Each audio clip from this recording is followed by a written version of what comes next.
Terence Crawford defends his boy Shakur Stevenson's style. He says the fans, a lot of times, and YouTubers, they don't know what they're talking about, yada, yada, yada. There's only one small problem with that. Let's talk about it. Get unpacked. We unpack. We unpack. We unpack. Coming to you live. Boxingego unpack. Yeah. We unpack. We unpack. We unpack. Coming to you live. Terence Bud Crawford has done it. He's done a brand new interview where he was asked a multitude of questions. I haven't actually watched the whole interview, but I did see this portion as he gears up for his upcoming fight with Israel Madrimov. And I've made several videos about it. Madrimov is looking diesel. He's looking brolic. He's looking in shape. I don't see this being the fight that a lot of people think, like what I'm talking about. I think it's a competitive fight. And I seen people, I put up basically a question online, and I said on a scale of 0 to 10, what chance do you give Madrimov to win? And people were putting 0 and 1. Listen, I don't know if you guys even know Madrimov. I respect Crawford. I know he's a great fighter, but I don't see it being that type of fight, especially since it's a new division. That's a big thing. Again, I'm not saying Crawford can't win, but it's you probably shouldn't bet against Crawford. You know, I learned that with the Errol Spence fight. So I understand that, but I think 0 out of 10, like basically saying Madrimov has no chance, is cap to me from what I've seen from both. But I digress. Let's talk about what Bud said regarding Shakur. Does it pain you to watch him kind of in some ways be underappreciated and under-recognized, or you look at that as just like, oh, this is just part of the business. All of us have to go through this? All the greats have been through those type of adversity moments. You know, people talk bad about Floyd Mayweather. Mm-hmm. People talk bad about me. People talk bad about Ali. People won't talk bad about the great ones. You know, they want him to be basic. They want him to sit in front of a guy and slug it out with him for they can say, oh, that was a great fight. Mm-hmm. That was a wonderful fight. Shakur Stevenson got his head banged out, but he won the fight. Mm-hmm. That's what they want. Mm-hmm. But that's not the name of the game. The name of the game is called boxing for a reason. Hit and not get hit.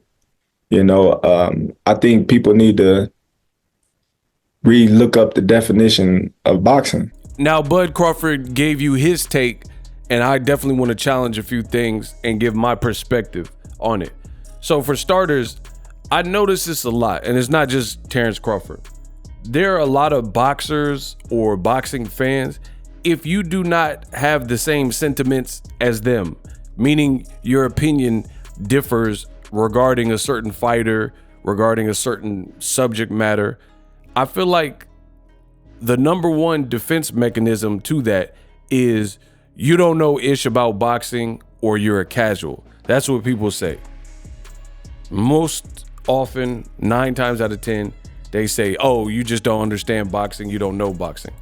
I mean, how come it can't be, I definitely understand boxing, but we don't see eye to eye regarding a certain point? I just feel that's a defense mechanism that is used far too often in the sport of boxing. The type of person I am is very blunt, very brash, I guess you could say, very linear. So I get straight to it, straight to the protein, straight to the meat and potatoes, steak and potatoes. That's how I give you my commentary, especially at this point. As I've matured, gotten older, I just say how I feel, and it is what it is. I mean, I've always been like this, but as you get older, it gets even worse. Trust me. So unapologetic, unwavering. My thing is this. It doesn't have to be you don't understand boxing and you don't know boxing and you're a casual and stuff like that. And I feel like Terence Crawford, among others, this is the go-to mechanism. Shakur Stevenson, is receiving criticism for his performance. I've done, in my opinion, a great job of illustrating the problems that Shakur Stevenson faces with his recent performances, namely his last two, and his style. It is really not hard for me to understand it, why he's receiving the criticism. I believe that I've illustrated this in my videos. I never hear a rebuttal from what I say. It's just like, oh, people are casuals, or, oh, you guys are hating on Shakur Stevenson. When will somebody, boxer, trainer, boxing fan, somebody, people in the comment section for this video right now, when will you guys answer my questions, rebuttal what I've said? So, in case you missed some of those past videos, this is an Unpacked. Let's get unpacked.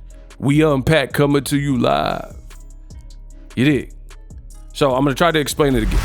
Let's get straight to it. Make sure you thumb up the video, subscribe, hit the bell notification below so you don't miss a thing. So let's get unpacked with this. Shakur Stevenson is his own worst enemy. I strongly believe that. He has talent, yes, but it's teetering on narcissism. It's teetering on arrogant. Now, I'm not one to tell another man how they should feel. I'm just telling you perspective of how it comes across. The biggest hindrance to Shakur Stevenson is he's mouthy and he's making promises that he can't deliver on, to the point where post-fight he has to double back and suggest the reason or why he couldn't make good on what he said. To me, this is very easy to understand. His very last fight against Artem Harutyunyan, you see it on the screen. Shakur promised a knockout. He's not a known knockout guy. He's not a known knockout puncher. So that should have been a serious red flag. That he was so confident, so brazen, and so bold that a guy that even Frank Martin, who is a great fighter, is a southpaw, is more explosive in my opinion, and also carries power, hurt him, but he was crafty enough to survive the 12th and final rounds and the rounds where he's getting dropped, so the championship rounds. So despite, I know for a fact Shakur's seen it because he's talked about it. He said stuff like, oh, Frank Martin barely won versus Artem Harutyunyan, right? So same opponent. So the point I'm making is this. You had tape to study. You had a reference point against another top-rated fighter that Gervonta Davis just fought, and you still made the statement that you would be able to stop Artem Harutyunyan, right? Not only did you say it in the pre-fight buildup, because some, whatever. Let me give you a pass and say, hey, whatever. Shakur Stevenson, he was just building the fight. He said it in real time during the fight. Go to ESPN Plus. They allow you to rewatch the fight. In the fight, his grandfather was giving him instructions. Shakur was so busy talking and so busy feeling himself that Shakur was saying things like, oh, I'm about to stop him. Oh, he getting stopped for sure. Oh, I'm gonna knock him out. And that is why I'm saying arrogant and teetering on narcissism. Your blood, your flesh and blood, your grandfather is your trainer, and he's giving you instruction, whatever he sees. You're paying him. He's your second set of eyes. He's your trainer. He's telling you his instruction. You don't appear to be listening. What you are doing is instead talking about how you're going to stop this guy. You're mic'd up because the camera shows the corner in between the round. So the fans who watch the telecast, we got to hear that, right? And if you don't believe me, go back, watch the telecast. Fast forward to the end of the fight. Surprise, surprise. You don't stop Artem Harutyunyan. Not only do you not stop Artem, you never knock him down. And I do think Shakur had him hurt in the middle rounds, but then you let him off the hook some kind of way, and he actually started winning rounds after he had been badly hurt. Versus you got guys like Gervonta Davis and Beterbiev. When Beterbiev hurt Joe Smith Jr. in the first round, he stopped him in the very next round. That's a finisher. That's a closer. You've seen Gervonta Davis versus Frank Martin, someone in Shakur's division, right? And when Gervonta Davis started closing the gap and putting that insane pressure on Frank Martin and it got uncomfortable, he started landing his shots more and more frequently and making that ring feel very small.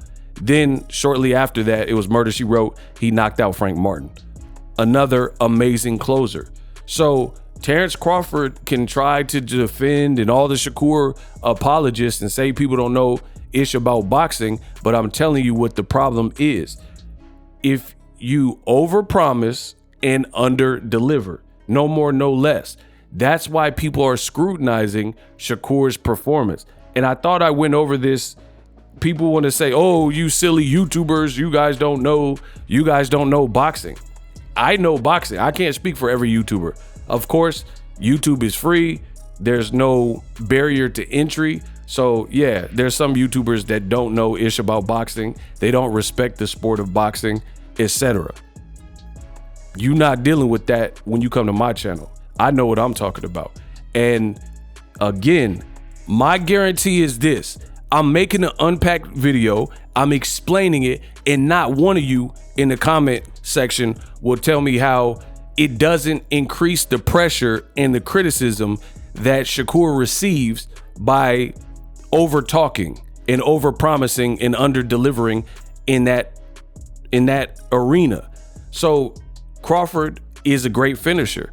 He's trying his best to save Shakur Stevenson and say, hey man, you guys just don't understand boxing and yada yada yada. But it doesn't work. It's not going to save Shakur Stevenson, because you have guys like Jerron Boots Ennis, who's doing a lot less talking outside the ring.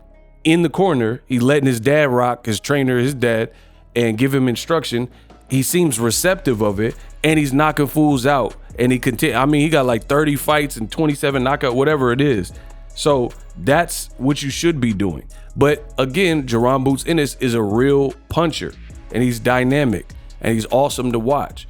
So if anything, he's not really making too many promises. And then when he does say a promise like, hey, I'm gonna get the knockout, he literally gets the knockout. It's no more, no less. You guys want to deal with this Shakur Stevenson because he's a talented fighter with kid gloves. He's a grown man. I think he's like 27. He's a grown man. I'm not dealing with the walking on eggshells and kid gloves. I'm from the old school. Don't start none, won't be none. You make the promises about, I'm gonna stop him. These guys are ducking me. Gervonta Davis, I'm gonna beat him and surprise and shock the world. And then you can't even put away a guy you hurt who's leagues below the Gervonta Davises, like Artem Harutyan, and coming off of a loss. Yes, you're gonna face criticism. No more, no less. So y'all can say whatever about, oh, you don't know boxing, you guys don't respect the sweet science. That's cap. At least I can only speak for me. I love the sweet science. I love when boxers outbox and hit and don't get hit. Floyd Mayweather is one of my favorite fighters of all time, and you guys know that. But guess what? Floyd don't fight like Shakur Stevenson. When people see, I get it in terms of defending. I always defended Floyd because people said he was boring. His fights were never boring. Just because Floyd wasn't losing rounds, there was so much going on, and he was so dynamic and flushing guys that it was never boring for me. Like Floyd Mayweather would be in there with the Canelo, bigger, supposed to be stronger, younger, and he was painting them. So that's a masterpiece. Shakur is not doing this. I don't care what Crawford says or anybody else. That's what I'm seeing. That's why he's receiving the criticism. You know, it has nothing to do with, oh, you guys don't respect the sweet science. You guys can listen to me. You can listen to Crawford, listen to Shakur. He's receiving, in my opinion, rightful constructive criticism. Are there some idiots online who take it too far and start, berating the person and name call? Of course. But again, a lot of the energy that I've seen is warranted, and that's what it is. The sweet science is great. Hit and don't get hit. There's other Mike Tyson early in his career when Custom Model was alive, he wasn't getting hit like that because he was disciplined and he still was fun to watch. Of course, he had a Nintendo Punch-Out game and stuff. Pernell Whitaker, another one of my personal favorite fighters of all time. James Toney, same thing. I love watching James Toney. James Toney be in the pocket with you. Defense was sharp. Watch like James Toney versus Evander Holyfield. Great classic fights. You know what I mean?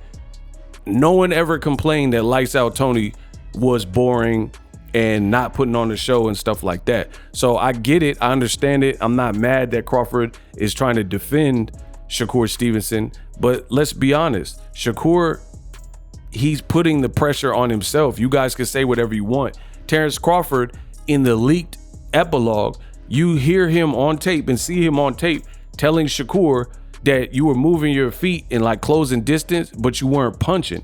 You weren't punching enough. So now Terence Crawford is saying kind of something else, like, hey, you guys, you know, people don't understand boxing, and YouTubers and podcasters, they saying this and that. We're not doing that because, again, there's garbage YouTubers, garbage podcasters, but there's also some people who are being fair, and the criticism that they do have is not to defame the sport or not build the sport.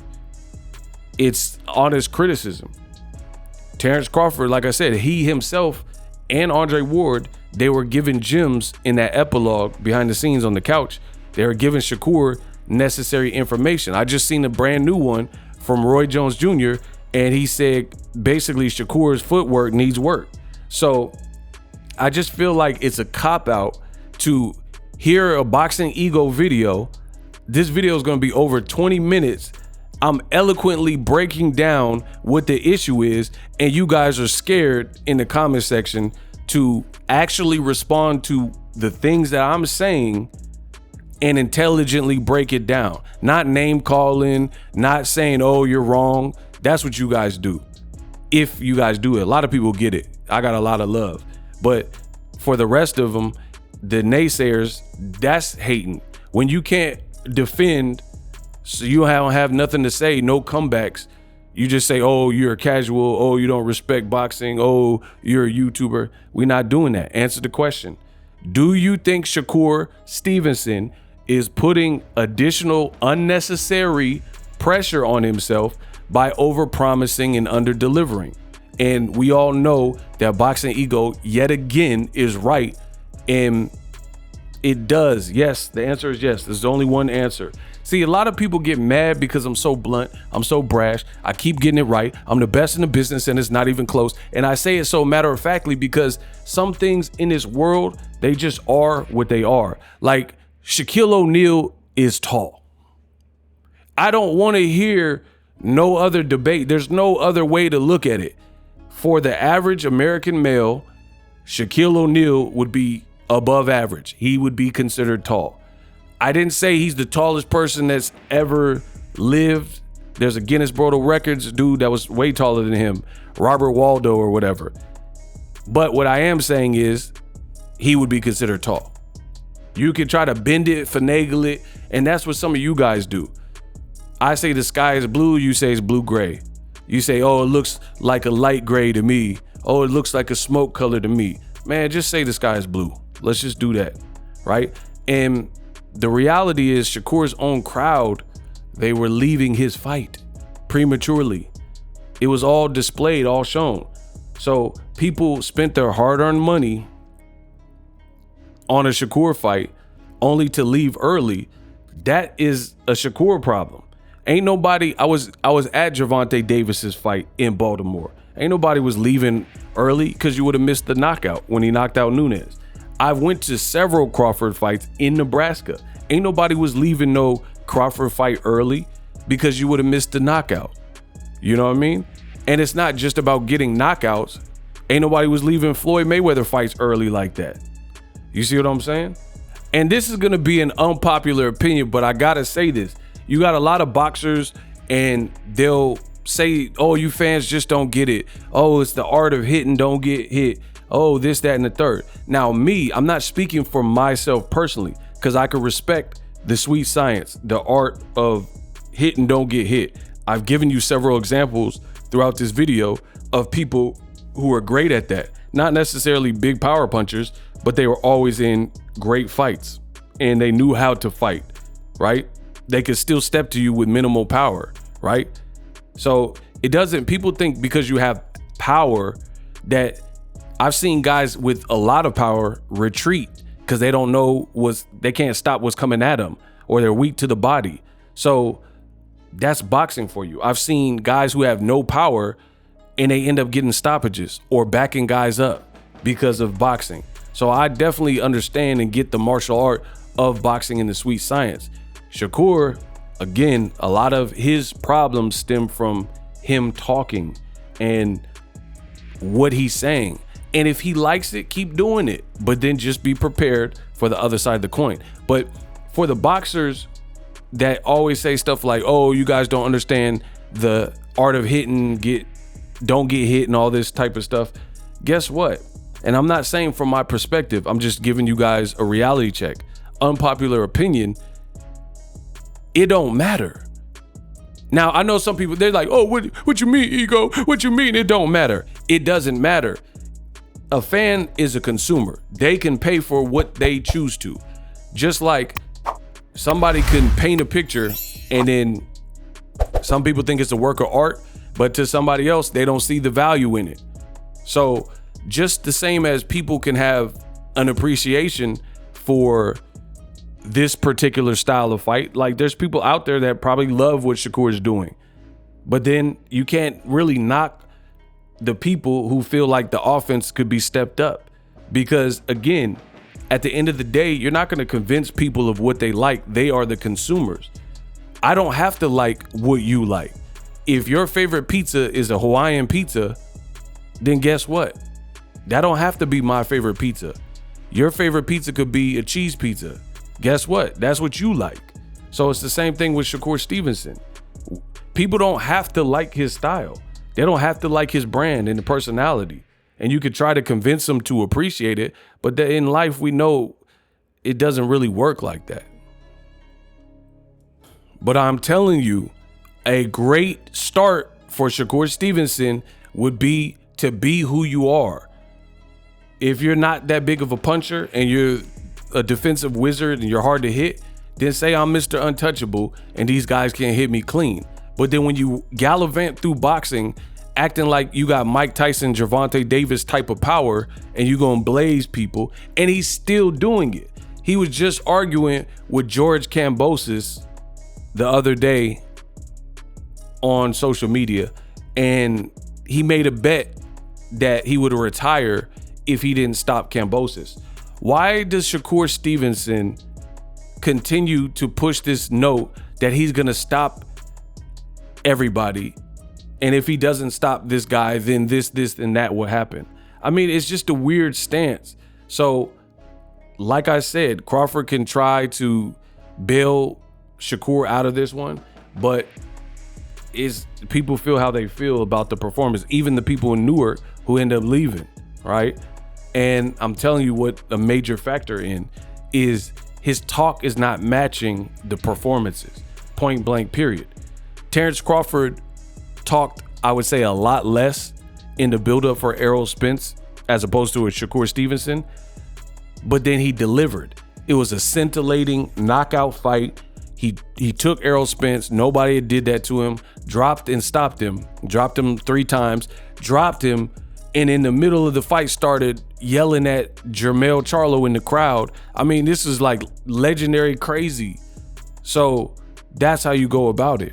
And Crawford should know, because he's not much of a talker unless he's provoked. So I feel like the Shakur Stevenson's OGs, they should be in his ear telling him what I'm saying. I don't have anything against Shakur Stevenson, but I will speak the truth. You dig? So like me, like I said, I don't have a horse in the race. I'm just giving you my honest thoughts. And I feel like people, when they deal with Shakur, they might know that he's kind of stubborn, or, you know, he got his ways, or whatever you want to call it, arrogant. So they try to approach it with kid gloves. You know, oh man, Shakur, you're great, but da-da-da. Like, you have to approach it real soft. Like for me, I'd rather somebody just pull the knife out. You know what I mean? Instead of like slowly dragging it on. Just tell me what I'm doing wrong so I can get better and improve. And I've told you throughout this video, hopefully I don't have to keep saying it. Shakur, his performances times what he says is going to happen is a major factor in why he's being viewed like that. It has very little to do with, oh, people don't understand. Caleb Plant, some people question his power, but he knocked Anthony Durrell out. He was exciting versus Uzcategui, dropped him a couple times. I was at that fight. David Benavidez fight was fun. The Canelo fight was fun. So it's not just about being this massive power puncher, because that's the notion and narrative that people are trying to push. They're trying to push this notion that, oh, Gervonta Davis has spoiled it and people just need to see knockouts and they're bloodthirsty. And if we don't get that as fans, then everyone's going to be mad and upset. No, there's a lot of people that aren't necessarily getting knockouts. Kenneth Sims, he has a great fight. I think it was his last fight with Abu Kakarov or whatever dude's name is. His eye got messed up, and I'm not saying Shakur needs to lack on defense to get a messed up eye in order to have that type of performance, but it was still fun. And there's other fights I could think of where the person was just floating in there, didn't take a bunch of damage, yet the fight was still entertaining and people didn't complain about it. Like, you look at a prime Guillermo El Chicao Rigondao. I never had a problem. Like, you guys go watch my old videos when Rigondao was more active. I've always liked Guillermo Rigondao. People complain, and he don't even throw that many punches per round, for real. But he has the type of subtle style, and he had power. So if he caught you, and he'll lump you up. But I'm a huge fan of Rigondao. Shakur Stevenson, and he wasn't, like I said, he wasn't getting touched up. Even in the Lomachenko fight that he lost, he wasn't really getting touched up. And he was still fun to watch. You know what I mean? So it's a stylistic thing. We unpacked. Oh, the great ones. You know, they want him to be basic. They want him to sit in front of a guy and slug it out with him for they can say, oh, that was a great fight. That was a wonderful fight. Shakur Stevenson got his head banged out, but he won the fight. That's what they want. But that's not the name of the game. The name of the game is called boxing for a reason. Hit and not get hit. You know, I think people need to look up the definition of boxing. You know, you got a lot of people that claim they know boxing and they follow boxing and they got their YouTube channels and they got their podcasts, but they really don't know boxing. Yeah, they watch boxing, but they don't even know what they're watching half of the time. You know, they look at boxing and they say, well, he wasn't fighting. Oh, I want to see a good fight. Oh, I want to see these two guys fight. It's always fighting. But that ain't the name of the game. It's called boxing. Why don't they say, oh, I want to see Tank box Shakur? Because at the end of the day, that's what it's going to be. It's going to be a boxing match, not a fighting match. If you want to watch fighting, then there's other things like UFC, they fight. They use the feet. They use, you know, the elbows. They kick you, you know, they do a lot of things, you know. But when we talking about the martial arts of boxing, it's a science to boxing. And I just want people to, you know the definition of boxing.